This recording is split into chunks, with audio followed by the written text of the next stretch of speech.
Oh my goodness. Okay. I'm live on YouTube. I was going to go live on Instagram today, and then something came up with work, so I decided not to.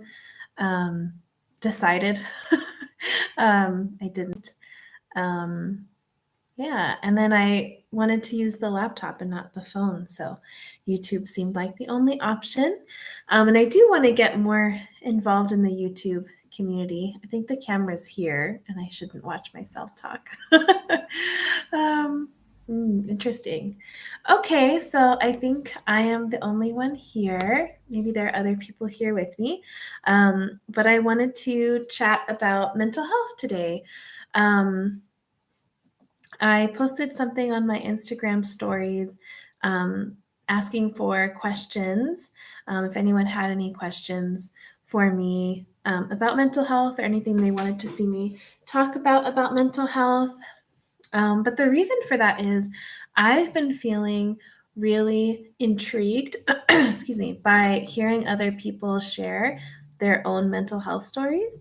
And I've been less intrigued to hear like experts sharing about mental health facts, and like just more drawn to hearing people talk about their own mental health. And that's something that I was really passionate about, actually. Something that I did before Empowered Spirituality that just didn't really take off was talking about mental health. And it was a podcast for like 5 episodes. There was a blog, um, and people could anonymously submit stories, or not anonymously, but they could submit stories and they would be posted on the blog about talking about mental health. But it was mostly me posting about mental health. And I was running the Instagram account, but that really only lasted for 3 months because it was, I think I started it March 2020. And yeah, just wasn't sustainable for me at that time. But less than a year later, I started Empowered Spirituality, and I even had kind of the feeling of like, oh, well, this isn't going to take off because talking about mental health couldn't take off. So, yeah, I was nervous, and it just did take off. But all that to say, I'd really love to talk about mental health today. So, if you are live with me, you can type something in the chat and we can talk about that as well. I just want to say that I made myself some tea. I'm going to show you. It's like a pretty royal ruby red color, like a dusky red, maybe is the better way to say it. I am starting to sell tea as part of my business. I've kind of always wanted to sell tea, like tea blends, but never like had the time or the energy to commit to creating a tea blend. But I decided to go through with it, and I created a bunch of blends that would be good for different things. But I'm like launching one at a time. So right now I'm soft launching this nighttime blend. It has right now, oh, I never know how to say it, rooibos tea, valerian root, and lavender and almond. But I don't know the like perfect measurements. So this is the first cup of tea, and I'll take a drink later when it's cooled down. But I'm like soft launching that. It's the Nyx blend, which is the nighttime blend. All the teas are going to be named after a goddess, and all of the teas will eventually come with a little goddess card that has a little bit more about the goddess, as well as a ritual that you can do and a journaling prompt for all of the teas. So this is the Nyx blend. So it will have a nighttime ritual, a journaling prompt, and information about Nyx, the goddess Nyx of night and dreams. So I am very excited about that. But yeah, I'm playing around with the formula, so we'll see how it goes. Yeah, so I'm recording this. It's September 30th, and we're about to go into October. And just to be super duper honest, October is a hard time for me. October creates no contains a trauma anniversary. It's on the 19th. Yeah, and so October 19th has always been a hard day for me, and the month of October has always been a hard time. And every year, that anniversary definitely morphs and changes, so it shows up differently every single year, which is always so fun to navigate.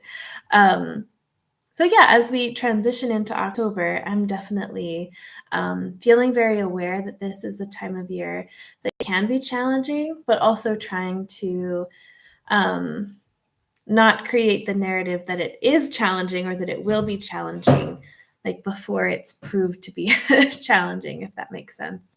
Like I don't want to create the narrative that it's going to be hard. So yeah, just with going into that anniversary month, definitely thinking a lot about my own mental health. I created a free workbook not too long ago, maybe about a week or two ago, about how to make a self-care plan or a self-care safety plan. So that's something that I probably will be working on this weekend, is making my own self-care safety plan. And so typically, what mine looks like, and it's similar to just your standard safety plan that you might fill out with a crisis worker or a counselor. It kind of goes from like least intense to most intense. So the least intense would be what are things I can do with the resources I have? Like, can I go for a walk? Can I do a guided meditation? Can I drink some tea? Can I diffuse oils? So more simple things that I can do on my own or that you can do on your own. And then the next step would be, I haven't memorized it, but the next step usually is like, who can I reach out to for help that's not a professional? So for example, like what friends can I call? What family members can I reach out to? What places can I drive to? So going external for that support, but not to the level of needing a professional. And the next level is usually like, who can I call? Who are the professional people that I can call, or who are the professionals that I can seek when that help is needed, or when the other two things haven't worked yet. And then after that, what are the crisis lines that I can call, or what, like 911 or going to the hospital? Those are usually at the end, or when you really need more intense support. Yeah, so I think one of the ways I plan for the upcoming month is to create one of those safety plans. I like to look at my calendar and I like to block off time for myself. I like to kind of set boundaries before I need them. So I kind of tell myself, I'm not going to spend time with maybe this group of people, or I'm not going to really dedicate a lot of energy to doing this thing. It's a time where I typically scale back on my business the last 2 years, kind of take it more easy at work, kind of do the bare minimum, if you will. So it's helpful for me to have those boundaries set before I need them. And I've just found that very helpful in the past. I think I'm going to take a sip of my tea. I think it's cool enough now.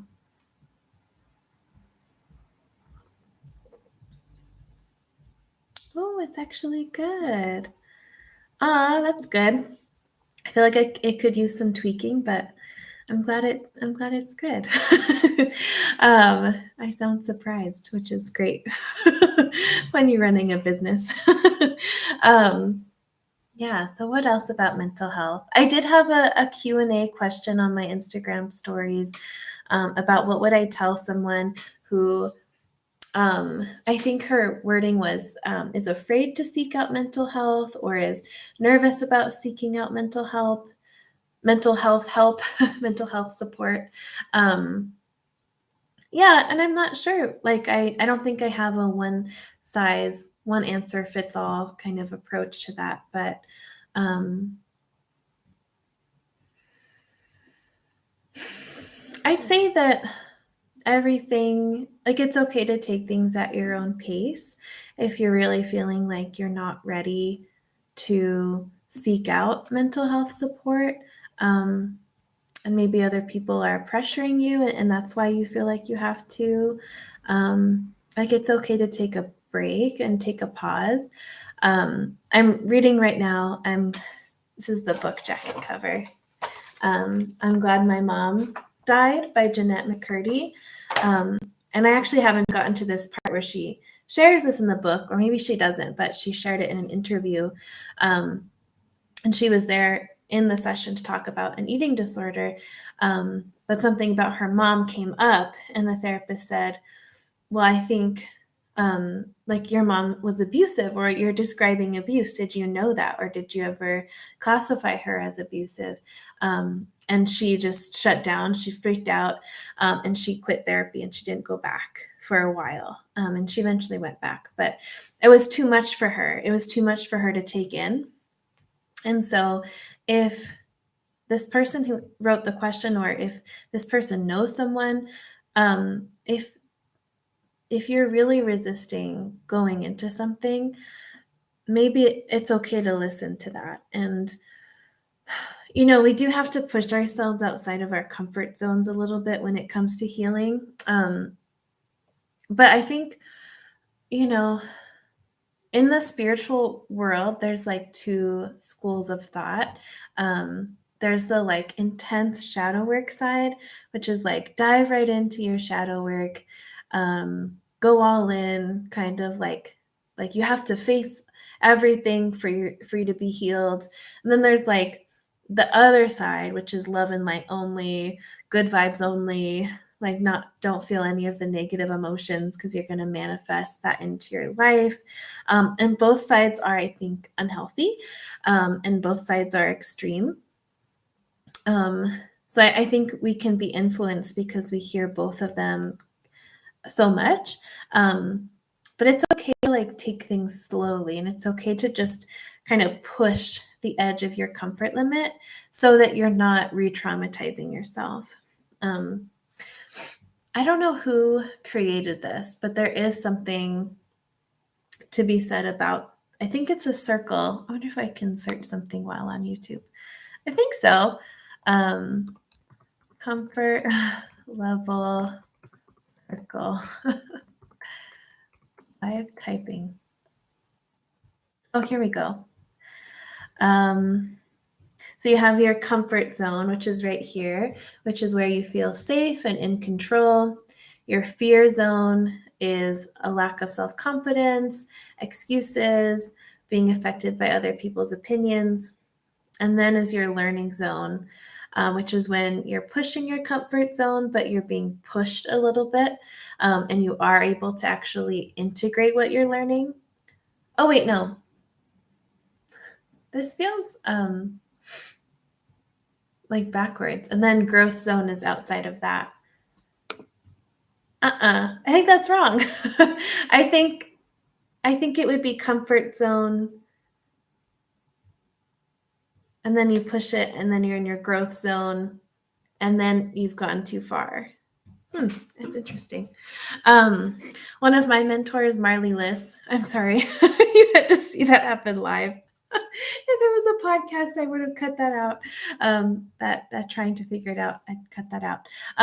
But a mentor of mine, Marley Liss, she's so awesome, and she's so badass.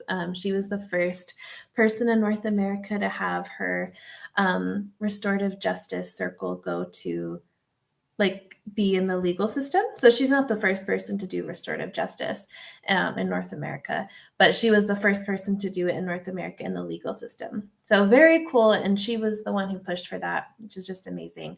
But she calls it your green zone, your pink zone, and your red zone. So the green zone would be like, everything's cool, you're comfortable, all of your, like everything feels fine. And then your pink zone, I think, is your growth zone, where things are a little bit new and you're pushing yourself a little bit. But then if you kind of surpass that point, you're going into the red zone. Maybe I'm not using her metaphor right, but how I understand it is you're going into the red zone and you've pushed yourself too far. I feel like I did a not so great job explaining that. It's actually really good tea. I'm excited. Um, okay, so mental health. Yeah, that would be my first, all of this to talk about the piece of advice I would give someone who is nervous about mental health support. One, it's okay to listen to your boundaries and to not push yourself. The second piece of advice would be to, you know what, honestly, I think I would say go on Instagram or TikTok or YouTube and maybe listen to other or friends that you have if you feel comfortable talking to people in your circle about it. That does require some more vulnerability, but if that's something you're comfortable with, I think that would be great. But seeking out the experience of other people who have gone to therapy or have gone to some sort of mental health support, I think that can really help diminish the stigma that comes with mental health help, because I know that there is still so much stigma about reaching support and getting the support that you need.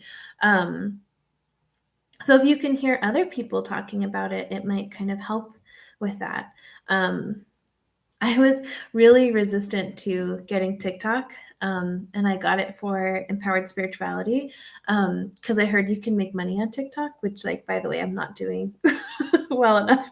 I think you have to have like 1 million followers, which I did not know when I signed up to like get into the creator fund. But I was like, oh, cool! Like I'm already making videos. Maybe I can profit off of it.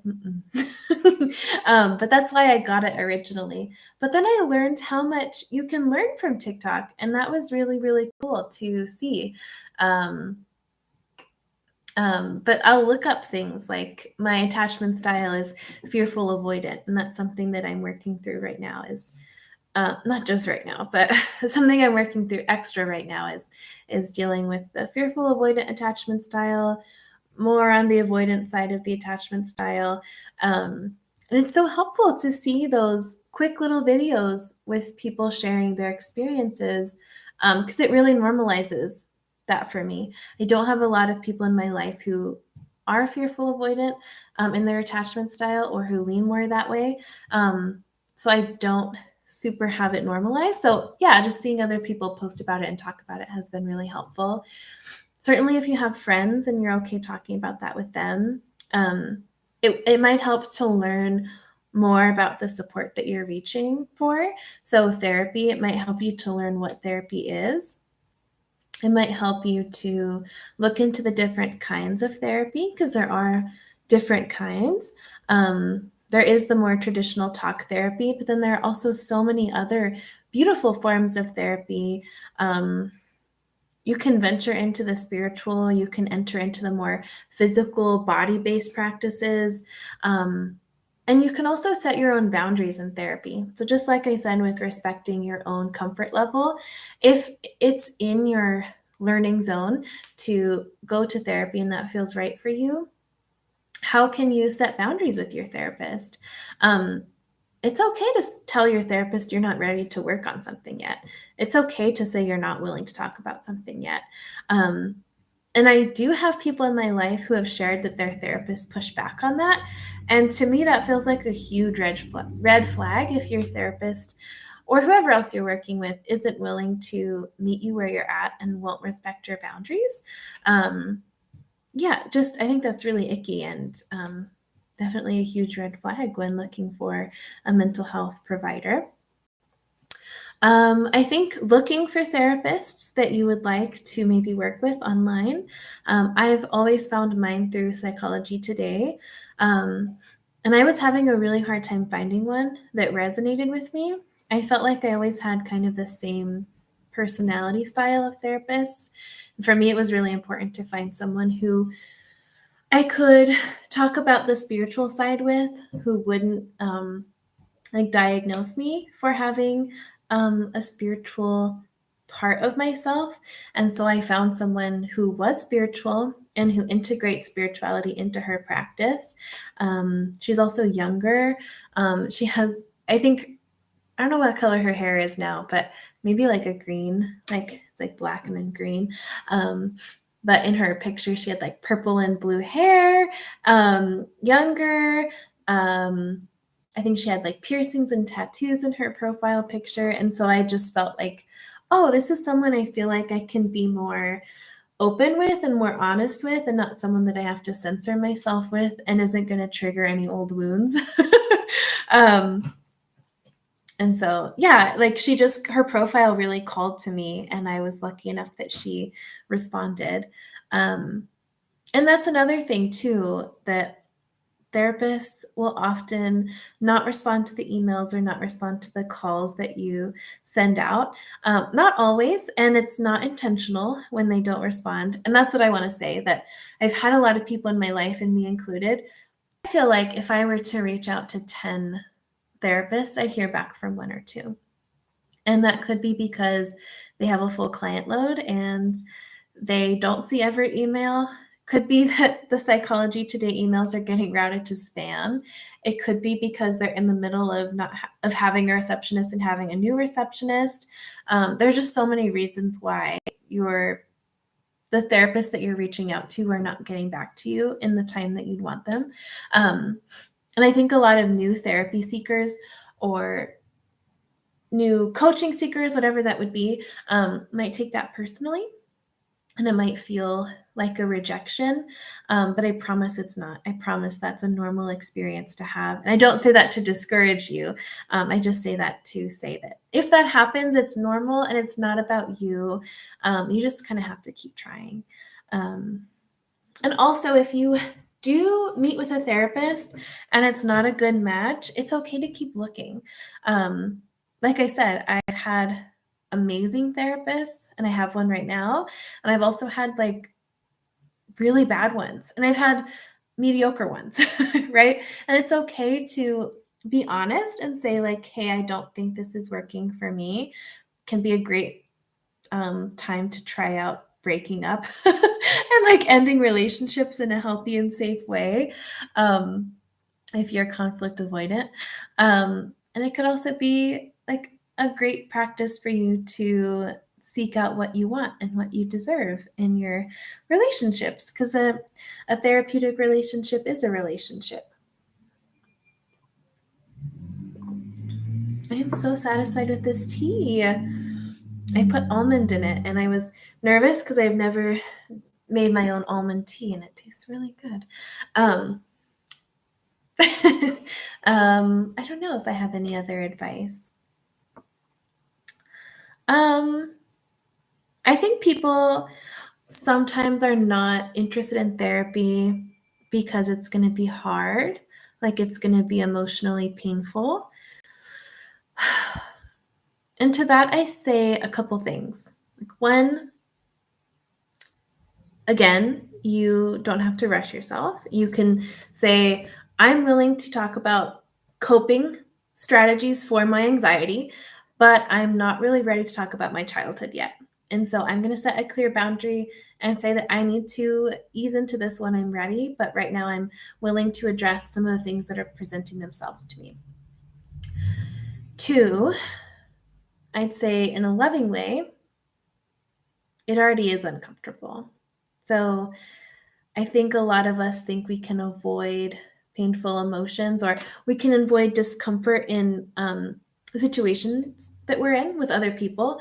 For example, this came up with me in therapy. I tend to like kind of energetically and emotionally caretake others so that they don't feel like, if they make me feel uncomfortable, I then do a lot of work, like emotional labor, to hide the fact that I'm feeling uncomfortable so that I don't make them feel bad. Um, and I do that because I don't want things to be uncomfortable. I don't want things to be awkward. But the fact is, they're already uncomfortable and they're already awkward because me doing that kind of mental labor and emotional labor is uncomfortable and it is awkward. So I'm doing it out of the fear of it being awkward and uncomfortable, but it already is. So I think people will sometimes kind of lean away from going to therapy or seeking mental health support because they think it'll be uncomfortable or awkward, but it already is. You already probably are feeling uncomfortable and you probably are suffering in some way. So, doing these things to avoid suffering probably isn't working for you, right? And then I think I had a third point, but I don't know what it was. But I think that was maybe that sums up a lot of my advice for if someone's looking for therapy but doesn't know, that feels nervous. Maybe that you could also always quit. I know I said that it could be like a great time for you to practice ending relationships and you could have that conversation, but you can always ghost your therapist. I don't think you should. But you could go to one session and absolutely hate it and never go back. I think we also tend to think in black and whites of we have to go all in. And I would encourage you to try it out and try for more than one session. But I think it's also helpful to know if you really hate it, you don't have to ever come back. Or if you really hate it, you can walk up and leave. No one's keeping you there. No one's forcing you there. No one's going to force you to come back, most likely. There are situations where you probably will be forced to go back, but not assuming that's the case. I think it's helpful to know you have freedom and you have the agency here. You can just leave if you don't like it. Okay, yeah, that's my last bits of thoughts about that. If I have anyone on the live, and if you have any questions or comments about mental health, I'm not a mental health therapist. I am a coach, and I'm someone who trained in mental health, and I'm a certified coach, but not a mental health therapist. I'm just musing about mental health. Because like I said in the beginning, I've been feeling really called to hear other people just kind of chat more candidly about their mental health.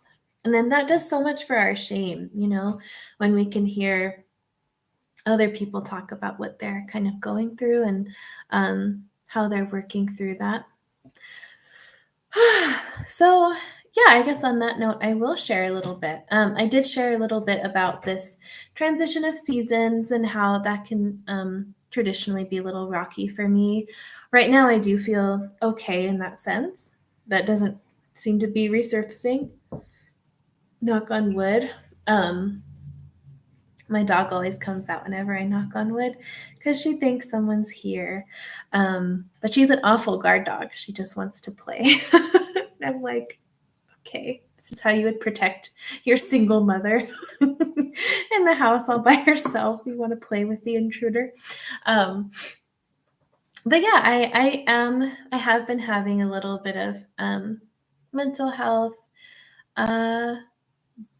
blimps and bumps. I'm very lucky, like I said, to have a therapist that I really adore. I have a partner who's very supportive, who you can kind of see on the fridge in the background. That's when we went to Portland before the pandemic. Yeah, I am very blessed in lots of ways, and I am very well supported, which I feel really grateful for. But yeah, I think I'm feeling tired. That's definitely what it feels like. Feeling tired of kind of working on mental health stuff. I think I've been in therapy for 9 years. I do the work as much as I hate that expression. I do the work. I do the journaling and I do the meditation and I do the reading and I do the movement and I do the food. I do all the stuff that you're kind of supposed to do. And I have experienced so much growth. And I think that really helps me when navigating these things is I have experienced so much growth. I am unrecognizable to myself from the person I was 9 years ago, from the person I was 5 years ago, from the person I was a year ago. the ways that I feel in my own body and in my own skin, the ways that I can relate to myself and my self-compassion. I remember hearing the words like self-love and self-compassion and being like, that's made up. And like truly believing like that's made up. That's not real. People just say that, but they're lying. Like people don't actually have self-compassion or self-love. Like that's fake. um, and really, truly believing that to be true. And coming to this place now where I don't always feel that way, but I certainly think that it exists and I certainly think it's true and I have felt it at times and I probably feel it more often than not. I think that's one of the most amazing gifts that I've ever had. But all that being said, like I'm tired. I'm tired of having to work on things and I'm tired of, uncovering new triggers and I'm tired of things being hard. And that can feel so exhausting. Um, and so normal. It's so normal, I think, to be tired. And it's so normal for things to be hard. Oh, sorry, YouTube gave me a weird thing. I'm going to ignore it.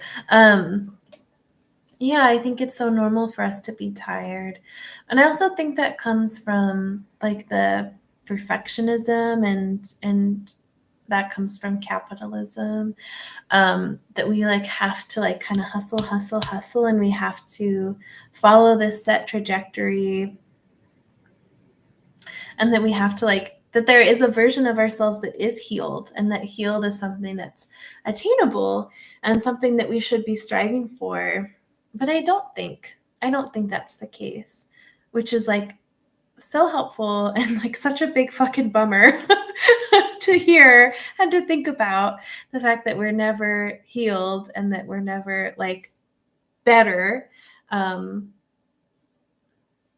Yeah, that's just hard. I'm curious, does anyone else that's on the live or in the replay, like, do you feel tired? Is that something that you relate to? And yeah, how do you navigate that? I think how I navigate that is by acknowledging that, as cliche as it is, healing isn't linear and there is no perfectly healed, integrated version of ourselves that just like is somehow, like perfect. There is no perfect version of ourselves. There's no way to do this perfectly. I think in 2020, this really became strong for me. I'm going to take a sip of tea, actually. Hold on. Okay. I felt so I had like, I don't know how to describe this. I think a lot of my healing has been done in cycles. And within that cycle, there's like so many cycles. But they've all kind of been contained in the same way. Things have always kind of manifested themselves quite similarly. I was kind of always relearning the same lessons. It's just like in different ways. And then sometimes that would probably happen for a few years at a time. And then it would kind of take a breath and take a pause. And then something new would kind of come, and it would be like a new spiral with several spirals in it. I don't know if that makes sense, but in 2020, I think I started a new cycle. This like new cycle, new chapter, new book of healing with all the chapters inside of it. And it was really, what was really present was anxiety for me. I was working in person before the pandemic. I had graduated college. I I was working in a lab and I was doing research. Um, and the anxiety was just debilitating. Like it was debilitating at work, but it was also debilitating in my social life. Um, I didn't have a car at the time, but whenever I did drive, because my partner had a car, which actually I bought that car from him, and now it's my car. Whenever I did drive his car, I felt terrified. Like I would cry and sob before driving. I would sob in these big breakdowns before social events and parties. I would cry when I got home. I would cry in the bathroom. Just so much crying. um, yeah, and the anxiety was just so intense, and it would go from like 0 to panic very quickly. So there, it was very difficult to like calm that down. Because now how I feel is I can notice the signs of anxiety, and maybe before they get here, like when they're here, I could just slowly work with them to bring them back down. And now, oh my God, I wish I could tell her that just 2.5, almost 3 years ago, that I hardly ever have anxiety or panic attacks. I do, but like they're not every day. They're not every week. They're not every month even. Like, if I could tell her that, what a blessing. I can tell her that too. I can tell her that. That's how so much of that works. But I got distracted. I'm sorry. What was I saying? Oh yeah, just anxiety was not good. And that would occur and like daily. And I would be so tired and so burnt out after all of that anxiety and panic that then I would kind of lull into periods of really low depression, really low energy. And then the anxiety would come and so on and so forth. So it was this balancing game. And honestly, what saved me was medication. That's something I've talked about on, I think, Bloomcast and Empowered Spirituality, my 2 podcasts, and on my Instagram, is being really transparent with the fact that I took medication. And I'm not on it now, but that's not because there's anything wrong with it. I just am not right now. But I would. If I needed to, I would. And I'm not saying it's for everyone, and I'm not recommending it. I'm not recommending you go on it. But there's a huge stigma. If there's a stigma about mental health, there's an even bigger one about mental health medication. And there's also a big stigma in the spiritual community too, and like / holistic health community.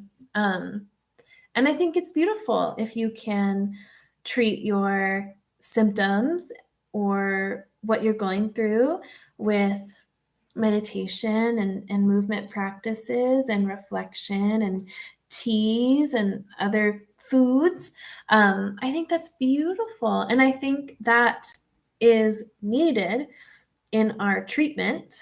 I don't think, just medication is going to do the trick. You do need those other holistic things. But if you need medication, that's okay. Like, you don't have to just kind of fix things through holistic practices, or that is a holistic practice. That is a holistic practice to take care of your mind, body, and soul in that way by taking advantage of the resources and doing what's best for your makeup and your person and yourself. Yeah, I've also heard people say things like medication blocks you spiritually, which maybe that's true for them, but what a damaging thing to say as a blanket statement that medications will in any way hinder your spiritual journey. Because I'll tell you all of this to say, when I took medication, that's when I had my most spiritual awakening. That's when I felt that I was able to finally be in tune with my spiritual side because I wasn't panicking constantly. And I said I had those, it would go from 0 to panic incredibly quickly. I wasn't able to stop that because it was so quick for me. And so I was so blessed to have medication because I was able to stop the progression. I did slow it down so that I was able to use all the skills that I was learning. I was able to use meditation. I was able to keep that going through food and movement and supplements and tea and all the good, yummy, holistic stuff. Um, where was I? Where was I going with this? There was a point to be made in anxiety. Oh, I know what I was going to say. So I'm on medication. Anxiety is a little bit less bad. It's 2020. And I really got into self-help, like a lot. Like I was reading self-help books in like a couple weeks or less. I was buying them so much. Um, I was downloading them from the internet. I was buying them on Amazon. I was checking them out from my library, but like the ebook version because it was intense COVID at that time, like lockdown COVID. And I think that did serve me in the moment, but I would never go back to that. Especially because most of the self-help literature is like, especially more recent ones, is definitely like push yourself, you're better than this. A lot of it's anti-medication.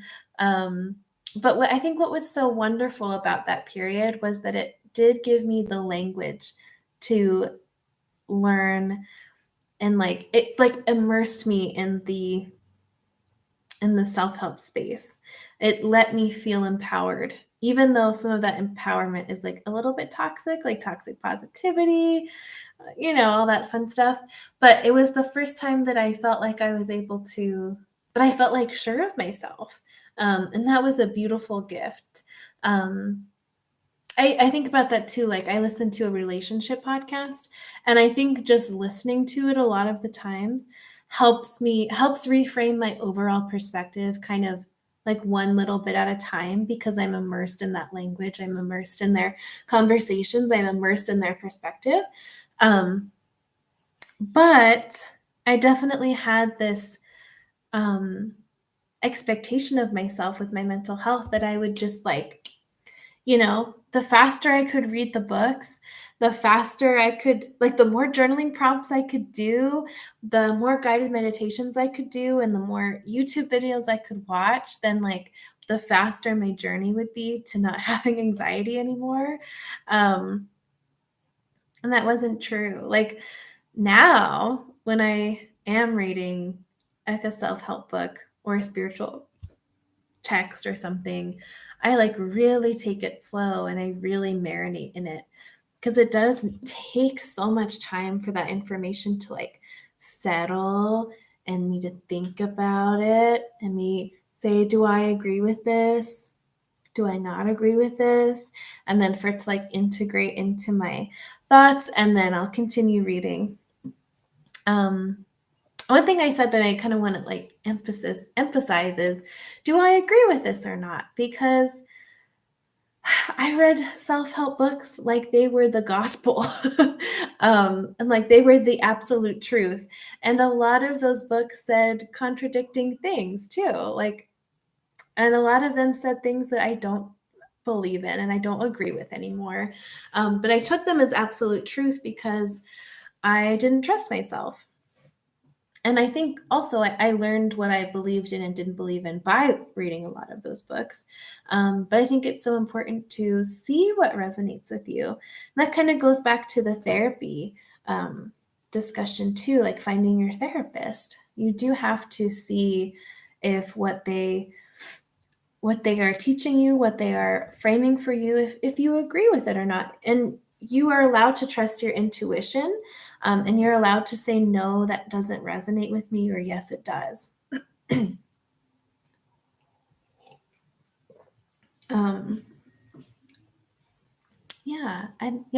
think that's all I was going with that, which just that I felt like it was a race. Healing was a race. If I could do enough, then I would be healed. If I could do enough. And I think that's where the capitalism mindset was really in my healing journey, was if I could just do enough, if I could buy enough books, if I could buy enough classes or programs, then I could be enough, then I could do this. Um, And now that doesn't ring true for me anymore. Okay, I have like 15 more minutes. I have never done a YouTube live before.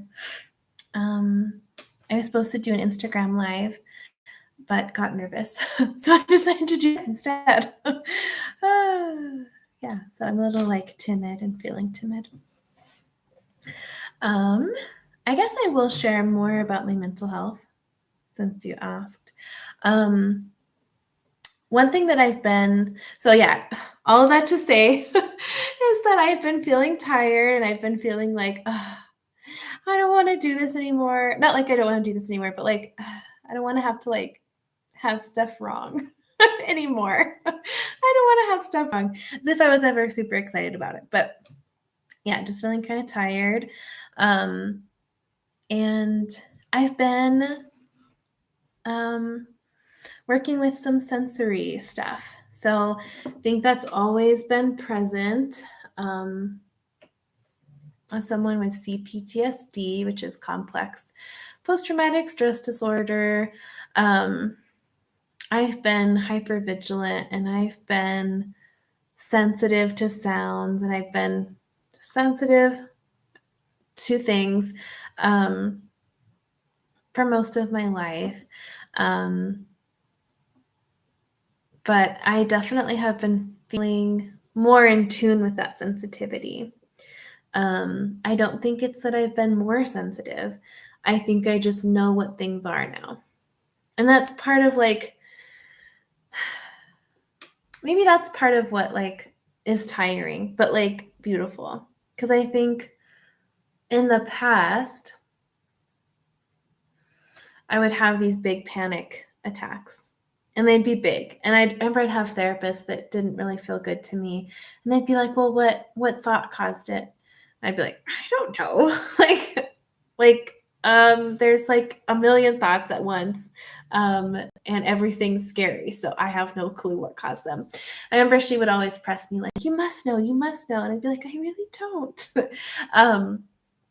But now there is more space between like the trigger and then the panic would be here if like in this space it wasn't regulated.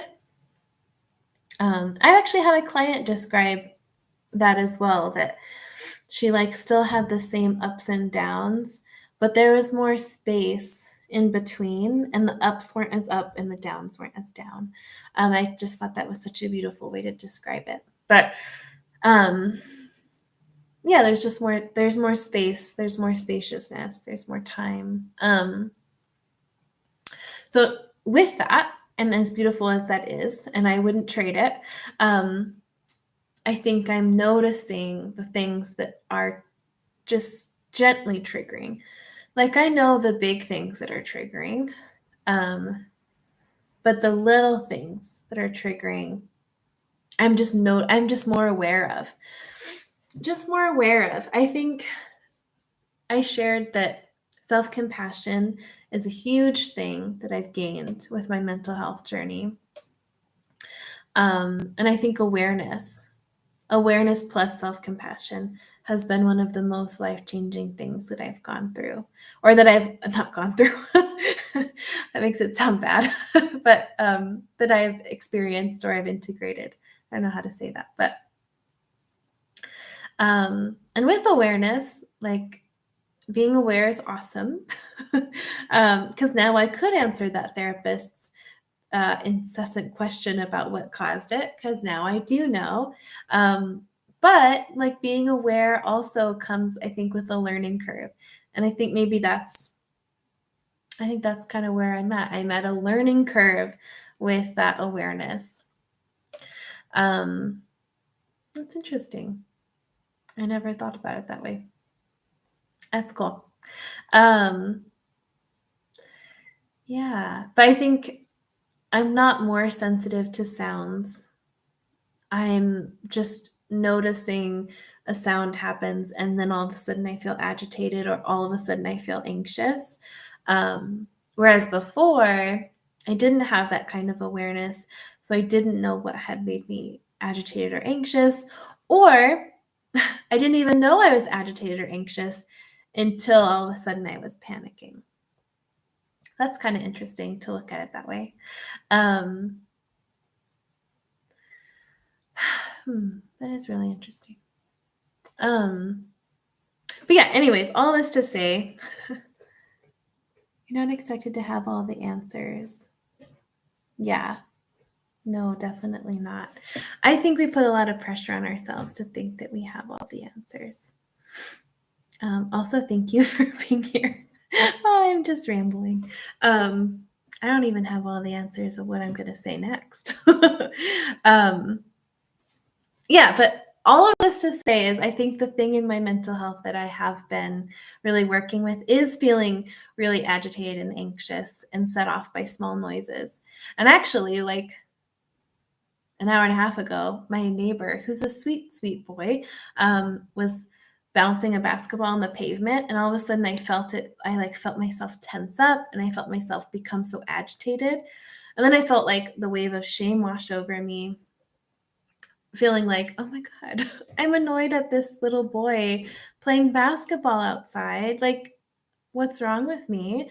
But that awareness was able to catch me and say, like, okay, well, you're not mad at him. You're just feeling agitated because of this sound that, for whatever reason, is a little grating to your nervous system. Like, instead of judging ourselves, how can we reroute and how can we soothe and self-soothe in that moment? Um, and I think I've really been in the habit, and we all are, and because we've been conditioned that way, to really look outside of ourselves for the answers. And that's why I loved those self-help books, because it felt like someone else had the answer and I didn't. But my instinct was to like look on the internet and like see if that's normal, or to see like herbs that would help me be less annoyed with my neighbor. um, and but instead of like looking outside myself for the answer, it was really beautiful to practice looking inside and saying, okay, like, well, what do I need? And what does this mean to me? And it's such a silly example, I know, but it's just one that's on the forefront of my mind. Um, I think I'm going to end the live here pretty soon.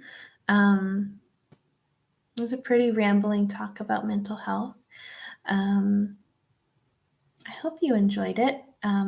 Either the person that's with me now, or I clicked on something. Okay, or anyone watching the replay. I hope it brings you like a little bit of camaraderie, in the sense that we're all struggling, and even people who do mental health stuff for a living, are confused and overwhelmed and navigating things. What really helps me too is there have been a couple times where my therapist doesn't self-disclose hardly at all. But she'll say things like, yeah, I've really been struggling with that too, actually. Or, you know what, something I'm struggling with is blah, blah, blah. And it feels amazing to know, because she is probably the most centered, the most grounded, the most wise person that I've ever interacted with. And to like hear her casually say, like, yeah, I'm really struggling with that. Or one time she said, like, yeah, I was just having a really down day the other day. And to know that she struggles and she has down days, and that she doesn't know the answers all the time. We don't always have to have the answers. That was so healing for me. And I thought, the most like grounded person that the person with the most clarity that the person who has like the healthiest mental health that like they struggle and they have hard times and they're constantly working through stuff. And I think that was just such a beautiful moment for me to realize that none of us are doing this perfectly. None of us know what we're doing all the time.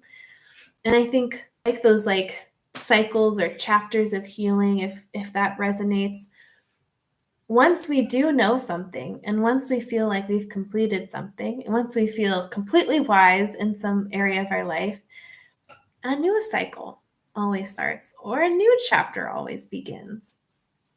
And so we're never done. We're never done.